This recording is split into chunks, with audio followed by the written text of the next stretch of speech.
નમસ્કાર દર્શક મિત્રો, હું છું રૂપલ વણીચિયા. સંપૂર્ણ ન્યૂઝમાં આપનું સ્વાગત છે. ભાભરમાં જૈન સાધ્વીજીની છેતરી કરવાના પ્રયાસ મામલે જૈન સમાજમાં રોષ ફેલાયો છે.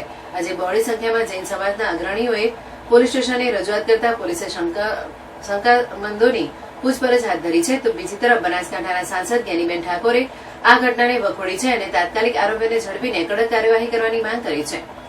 સોમવારે ભાભરમાં જૈન સાધ્વીજીની બે શખ્સોએ છેડતી કરવાનો પ્રયાસ કર્યો હોવાની ઘટના સામે આવી છે.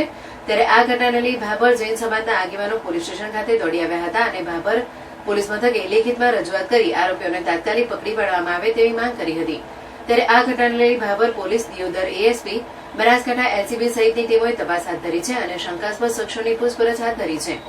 આ અંગે દિયોદર ડીવાયએસપીએ જણાવ્યું હતું કે ભાભરની ઘટનાને લઈ તપાસમાં શંકાસ્પદોની પૂછપરછ ચાલુ છે.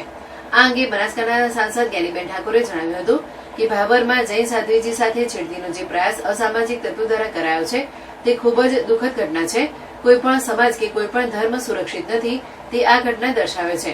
હું પોલીસ તંત્ર પાસે અપેક્ષા રાખું છું કે 24 કલાકની અંદર જે કૃત્ય કરવાવાળા લોકો છે તેમને પકડીને જેલના હવાલે કરવામાં આવે. જો 24 કલાકની અંદર આ ગુનેગારોને પકડવામાં નહીં આવે તો એક મહિલા તરીકે જે સંવેદના હોય તે સંવેદના સાથે જૈન સમાજના જે આગેવાનો હોય કે અન્ય કોઈ પણ હોય તેમની સાથે ચર્ચા કરીને પોલીસ મથકે બેસવું પડે તો બેસીને આ ગુનેગારોને પકડવા માટે અમારે જે મદદ કરવાની થતી હશે અમે જૈન સમાજની સાથે છીએ.